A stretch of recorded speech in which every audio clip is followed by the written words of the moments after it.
Welcome to the world united. Welcome to the world united. Now, Dr. A.K. Merchant, Baha'i leader, is going to speak to us on One Planet, One People, Convergence of Spirituality and Saying No to Doomsday Prophets.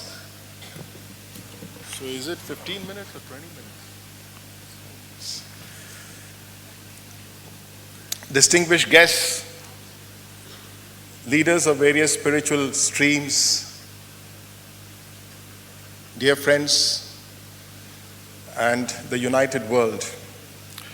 I'm really beholden that such a wonderful 5-day parliament is taking place, and I have the privilege to contribute something from the Baha'i faith and also share a little bit about the work we are doing in promoting a transformation of society through an educational program that involves every man, woman, youth, and child on the planet.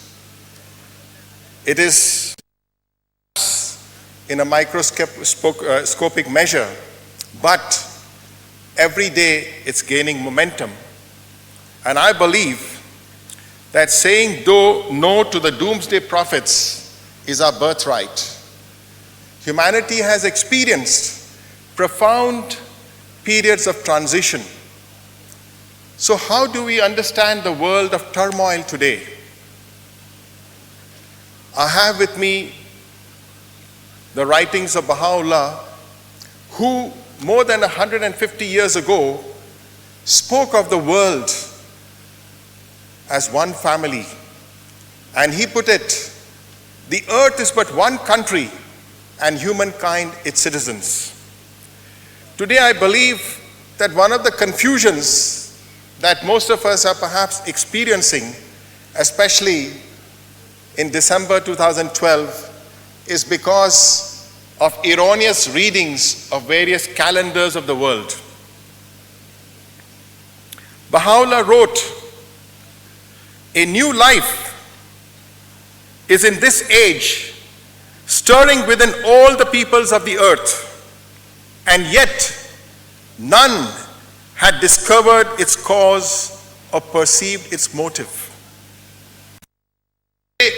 More than 1.5 centuries later, the implications of what he foretold has since taken place. We are experiencing communication at the speed of light and travel at the speed of sound. My earlier 2 speakers have done well in listing out or cataloging a whole lot of issues. And I, for one, am an optimist.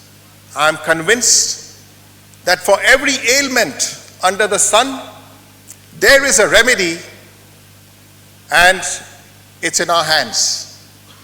This parliament, if one thing it can demonstrate, is repeatedly the fact that humanity has a glorious future, and it is in our hands to shape that future. So, doomsday protagonists, looking at only the dark side of the world events and the physical aspects of human nature, are inducing fear and panic, painting gruesome pictures of destruction, devastation, and divine chastisement. We are experiencing all of that in different forms, whether it be disasters, it be the man-made disasters, or it be the corruption in our systems of governance, or it be the market forces which are eating up rapidly the precious finite resources of the planet in the name of alleviating poverty, in the name of mitigating the suffering of the masses, in the name of providing benefits and material well-being. But alas, unless and until the human consciousness of the oneness of humankind is matched by the erection of structures that will also provide for justice, unity, and peace, we will not be able to make much progress.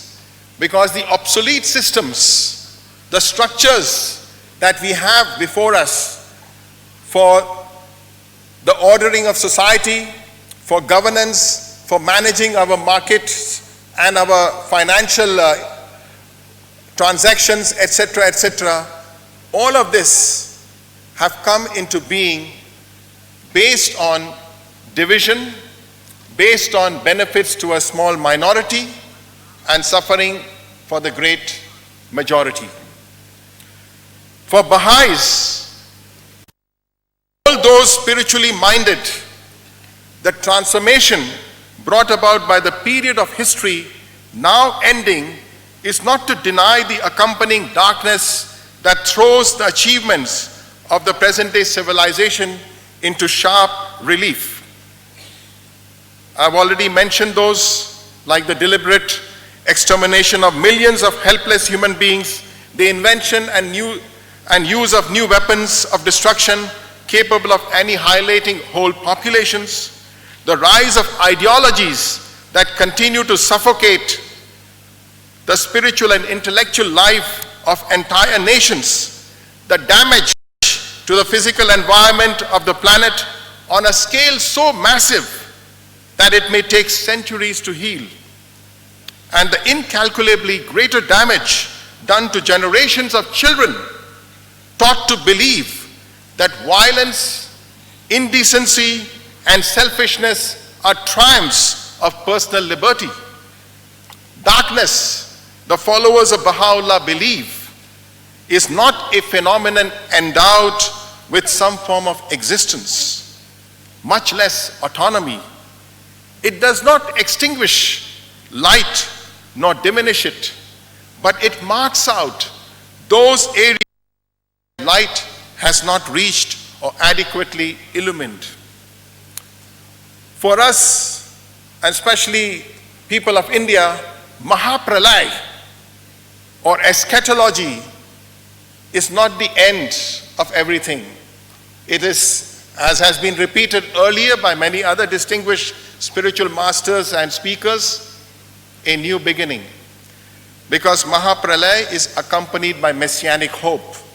Lord Krishna himself repeatedly reminds us, and in the many other Shastras too, it is substantiated, that whenever the planet is immersed into adharma, then for the restoration of dharma, for the restoration of righteousness, divine guidance is sent forth. And it happens cyclically in a periodic manner, and it could be in thousands of years cycle, or it could be in several centuries cycle. But it has been happening, and today we are at the crossroads of restoration of dharma or true religion. And in the Baha'i writings, it is clearly spelt out how humanity will have to go through stages. The first stage is the true dharma is obscure and unknown. The second stage is it is opposed. The third stage is it is emancipated. The fourth stage is it is recognized and its independence acknowledged. In the fifth stage, a lot of people begin to accept, and many nations also adopt its precepts and principles and institutions. And finally, it gives birth to what was prophesied as the Ram Rajya, or the kingdom of God on earth. In the Buddhist scriptures, Buddha talks and says that I am not the first Buddha nor the last, but the Maitreya Amitabha would appear, the Buddha of universal fellowship. And such statements of messianic fulfillment may be found in all the holy scriptures, whether it be the Bible, the Holy Quran, other Shastras, the Zoroastrian scriptures, even some of the ancient pre-Christian era utterances and traditions have such profound prophecies about. when we will experience the planetization of humankind. So every unprejudiced observer, the important thing is we need to be free from prejudices. So long as we are fanatically attached to a rigid system, to our own small pond of water and think that this is the world, I don't think our planet can accelerate the process of transformation. So for every unprejudiced observer in this age, dharma has been a powerful civilizing agent. It has cultivated the good, reproved the wrong, and held up to the gaze of all those willing to see a vision of potentialities yet unrealized. From its counsels, the rational soul has derived encouragement in overcoming limits imposed by the world and in fulfilling itself. As the name implies, dharma, and here let us not get bogged down with semantics. Dharma, religion, mazhab, deen, all of them to me imply a package of divine guidance. So, as its name implies, dharma simultaneously has been the chief force binding diverse peoples together in ever larger and more complex societies through which the individual capacities thus released can find expression. The great advantage of the present age is the perspective it makes possible for the entire human race to see and the civilizing process as one single phenomenon. Thus, I believe, through spirituality, as derived from the mystical experiences provided by each one of the world's extant religious systems, we are all called upon to render the greatest service, a service that can meaningfully contribute to the healing of the ills that afflict a desperate society, a desperate humanity. For we who are gathered at this historic First World Parliament on Spirituality believe in the oneness of the divine reality, the oneness of humankind, the oneness of dharma. And as Baha'u'llah proclaimed, the well-being of humankind, its peace and security are unattainable unless and until its unity is firmly established. So if you picturize a triangle, then you will see that unity is at the base of one end of the triangle, and justice is at the other end, and the crown, the pointed top, is peace. Because without unity and justice, we can never have peace. And thus, for every individual human being,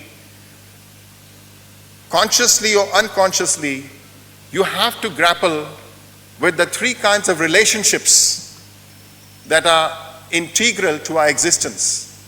The first is, how do you relate yourself to that ultimate reality? How comfortable are you? And whatever may be the image, whether it is the Nirakar, Nirgun, Ishwar, or is the Sagun with all the arkas and all the forms, that's immaterial. But how do you relate to that ultimate reality is the first relationship which you need to be clear in your mind and in your heart. The second sort of relationship is with the people around you. Today, I'm very saddened to see the plight of our children. The relationship they have with their parents, the relationship they have with their relatives, the relationship they have with the people at their workplace. Their interpersonal relationship today is at its greatest moment of crisis. And the third relationship, which is even more trickier, is the relationship with yourself. And we have heard for the past 3 days a great deal about the third sort of relationship. And everyone has been talking about how do you connect to your inner being. Baha'is have something which is called the core activities. And from a child who is age 3 upwards, this wonderful pattern of education and nurturing goes hand in hand with the love and affection that the child receives from its parents and elders. In every locality, wherever the Baha'i families reside, they have children's classes so that they are spiritually empowered. For the older children, we have something called the empowerment. And today in India alone, we have more than 1,000 junior youth groups with something like 15,000 children. And it's a 3-year program where every Sunday, several hours of each Sunday are devoted.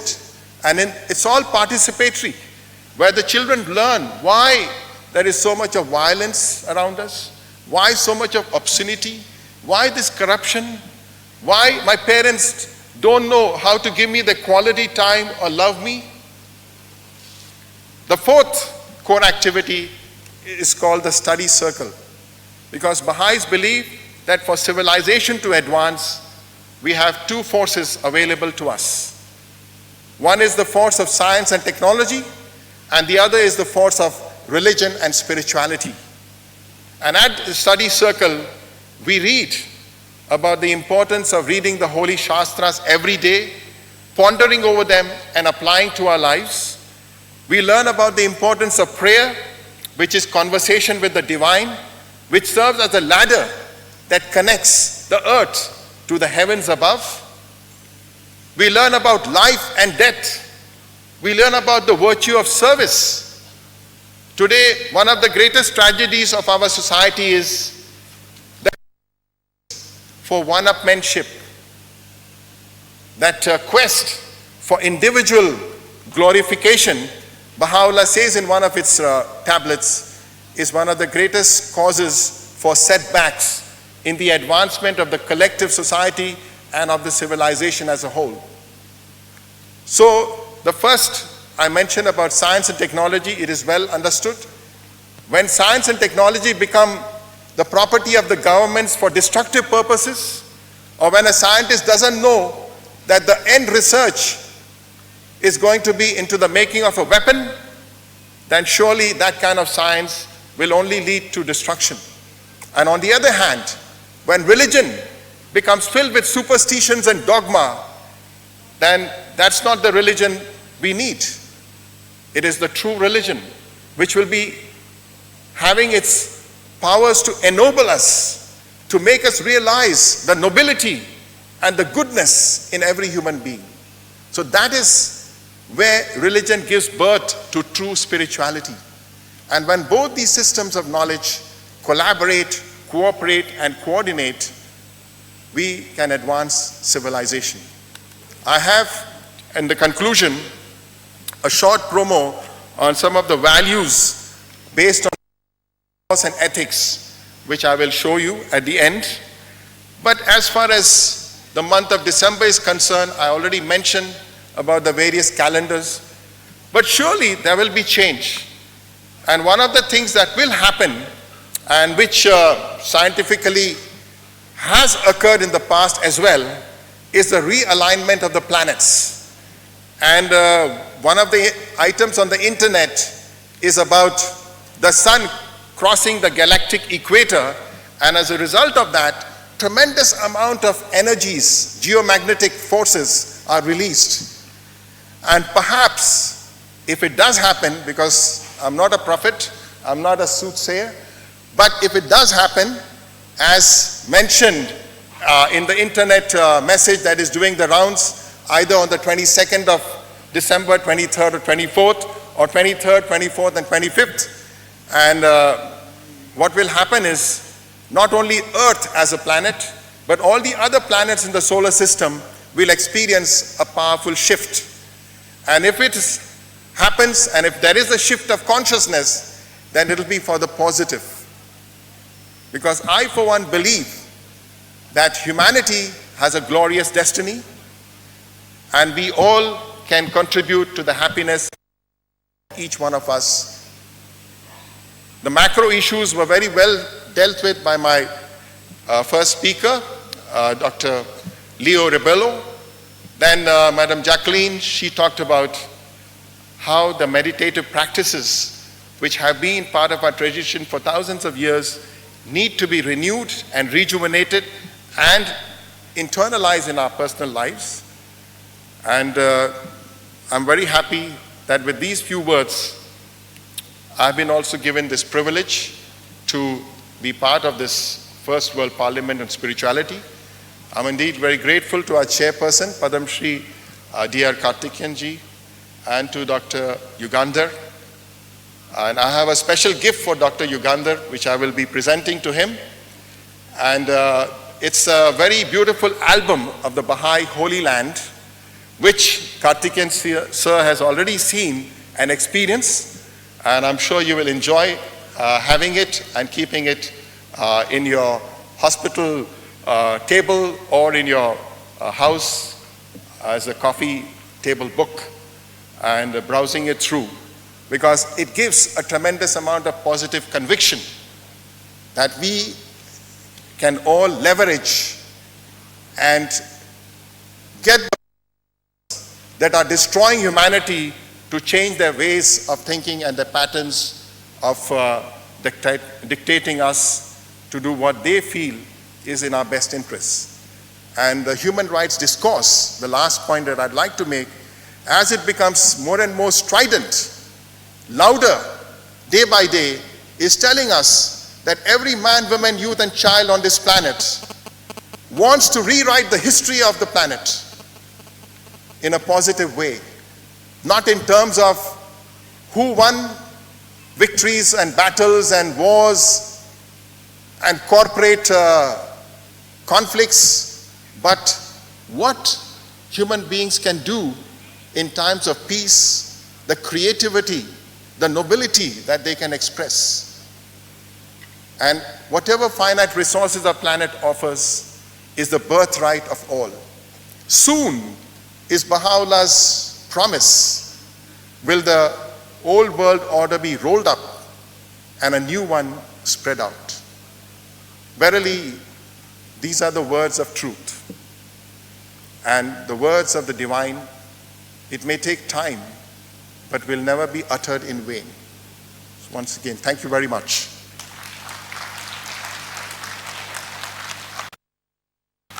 Thank you so much, sir.